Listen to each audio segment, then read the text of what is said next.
So dear student, welcome to my class. आज की class में हम time independent Schrodinger wave equation कैसे ड्राइव किया जाता है उसके बारे में थोड़ा सा जानेंगे, क्योंकि हमने अपने पिछली क्लास में time dependent Schrodinger wave equation को डील किया था।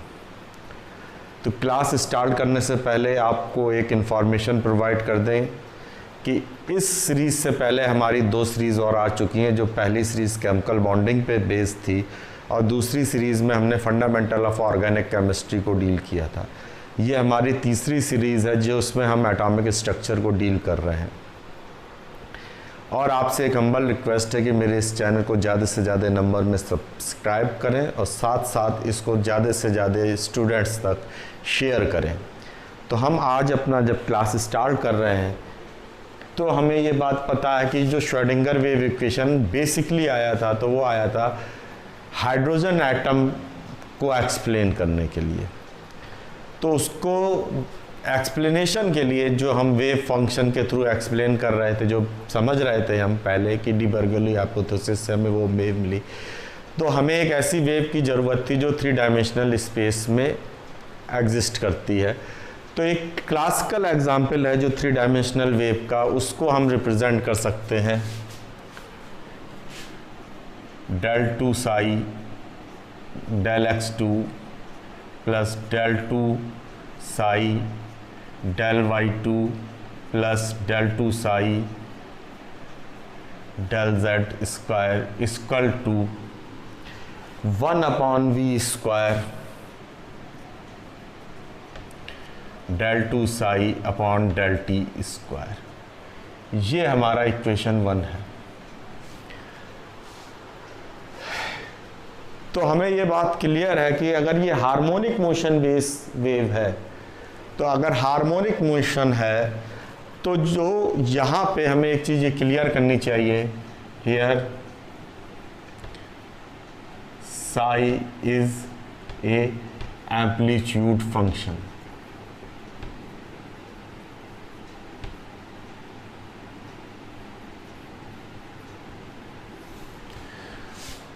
यहाँ ये एम्पलीट्यूड फंक्शन की तरह बिहेव कर रहा है और v जो है इस phase velocity,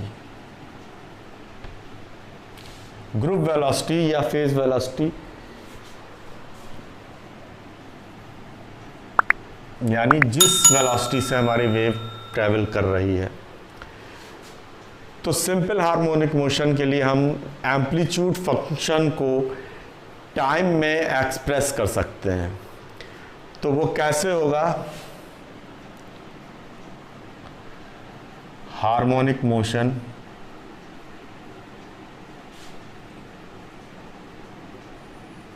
we can express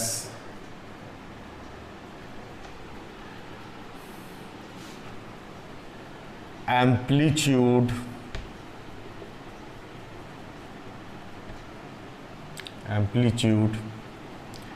as function of time by following relation।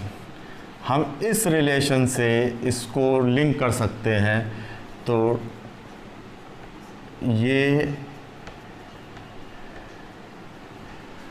4 pi square F square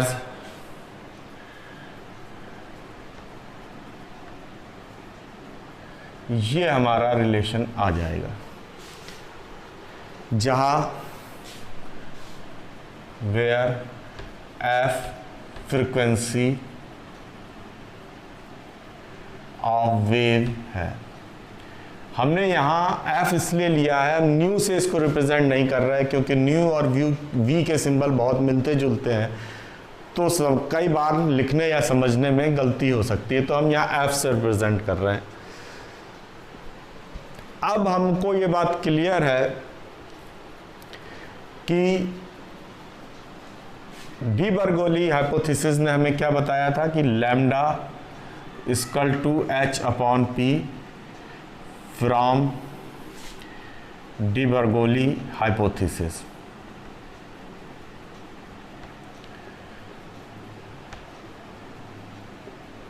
D Broglie hypothesis से हमें क्लियर है lambda equal to H upon P, जहाँ पी लीनियर मोमेंटम है, तो हम लीनियर मोमेंटम को M V से भी रिप्रेजेंट कर सकते हैं। ये फिर क्या शो करेगा, lambda equal to H upon M we.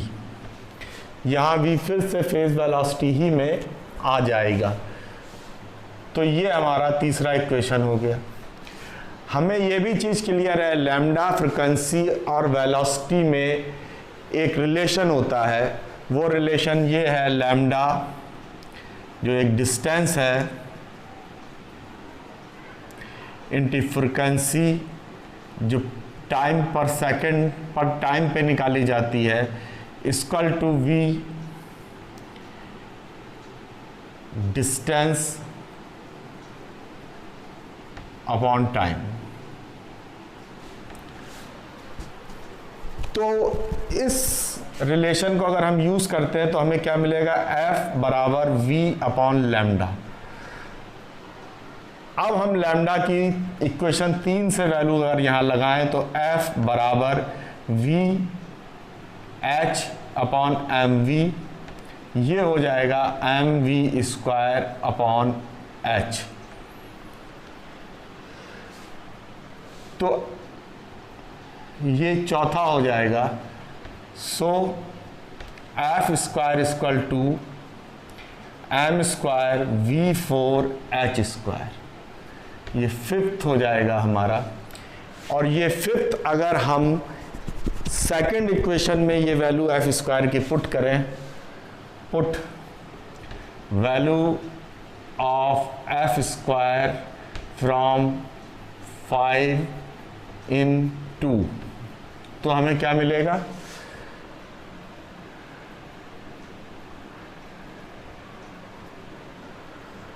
T square minus 4 pi square, F square की जगह हमने डाल दिया है M square V four upon H square psi. ये हमारा एक इक्वेशन आ गया। अब इस इक्वेशन को अगर हम ध्यान से देखें, ये हमें lambda del two psi upon del T square की वैल्यू मिल गई है। तो हम वहाँ पे अगर इक्वेशन 1 में डाल दें तो हम del two psi upon del T square हटा सकते हैं। दैट मीन्स हम टाइम पे इसकी डिपेंडेंस को एलिमिनेट कर देंगे।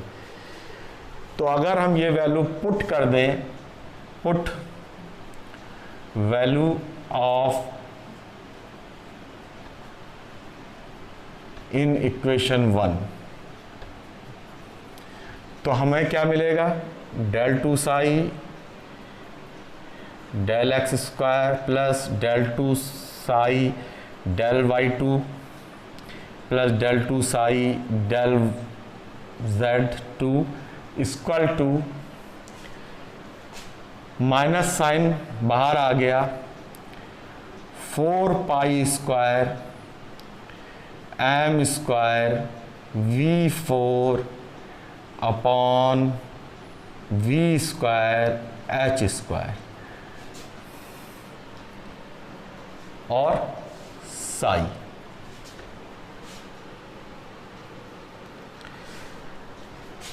तो ये कैंसिल होके अब क्या बन जाएगा, minus 4 pi square M square V square upon H square psi. अब हमें पता है कि H equal to H cross 2 pi होता है, यानी H क्रॉस जो है, उल्टा लिख दिया, H अपॉन 2 पाई बराबर H क्रॉस होता है, यानी reduce Planck's constant H upon 2 पाई है। तो जो H हो गया वो क्या हो गया, H क्रॉस 2 पाई। तो यहाँ अगर हम ये वैल्यू पुट कर दें तो ये इक्वेशन तो जैसे का तैसा वैसा ही रहेगा। ये हो जाएगा minus 4 pi square M square V square और एच स्क्वायर की जगह 2 पाई एच क्रॉस साई और ये होल स्क्वायर में हो जाएगा। ये जब खुलेगा तो minus 4 pi square M square V square upon 4 pi square H cross square psi हो जाएगा। तो ये और ये कट जाएंगे, तो हमारे पास क्या बचेगा, M square V square upon H square Sai.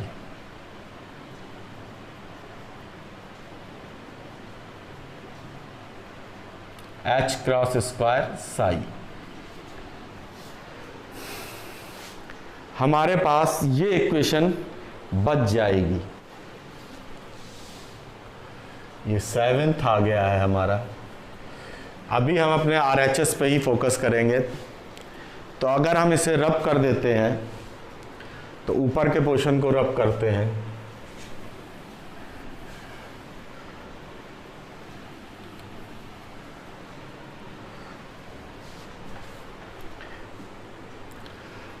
तो किसी पार्टिकल जो आर टी पे डिफाइंड हो रहा है उसकी total energy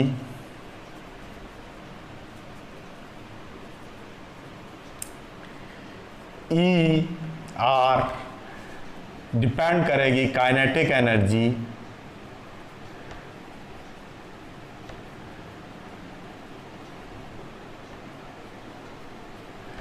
plus potential energy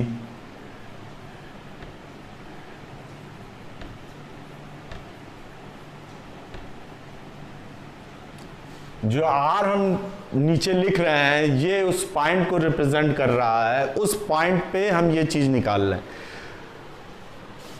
तो काइनेटिक एनर्जी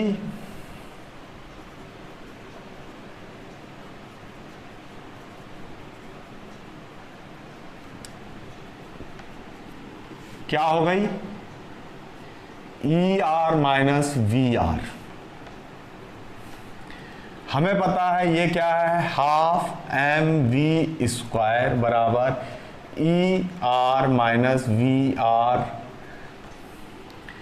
इसको सिंप्लीफाई करेंगे तो वी स्क्वायर बराबर 2 E R minus V R upon M आ जाएगा। ये हमारा 8th इक्वेशन हो गया। Put value of v square from 8 in equation 7 at LHS। RHS में हमने ये वैल्यू रख दी। अब तो क्या होगा,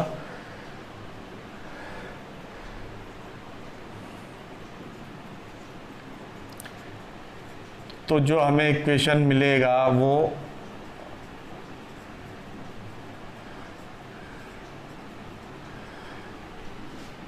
अब हमारे पास ये था, तो एम स्क्वायर माइनस है ही, तो minus M square upon H cross square into V square की जगह हम रखेंगे 2 E R V R upon M psi. M M cancel हो जाएगा, तो अगर ये इधर ले जाते हैं इस तरफ तो हमें मिलेगा minus H square upon 2m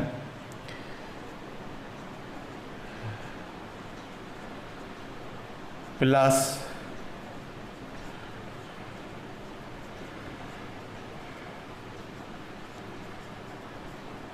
बराबर, ये 2 नीचे आ गया था, 2m नीचे आ गया, एच क्रॉस स्क्वायर ऊपर चला गया, E R minus V R psi.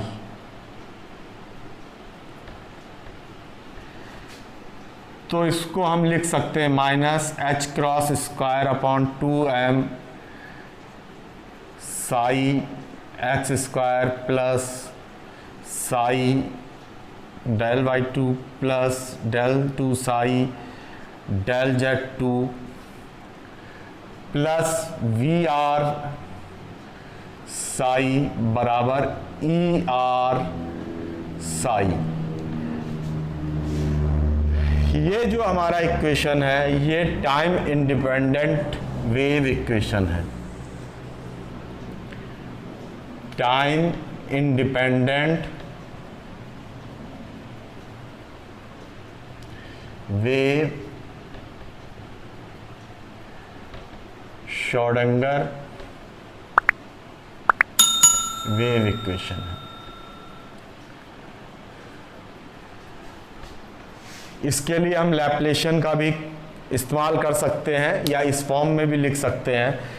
तो ये हमने श्रोडिंगर के दोनों फॉर्म में इक्वेशंस को ड्राइव करके देख लिया है, कैसे निकलते हैं ये समझ लिया है।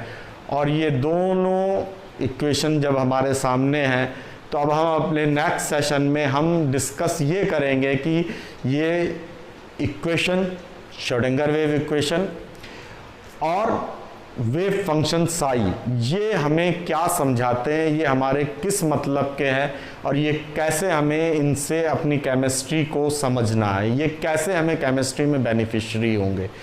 तो आज का क्लास यहीं फिनिश करते हैं, अपना सेशन आज यहीं फिनिश होता है। आप सबको धन्यवाद और आप सबसे निवेदन कि मेरे इस चैनल को शेयर, लाइक एंड सब्सक्राइब करें। तो thanks once again to all of you.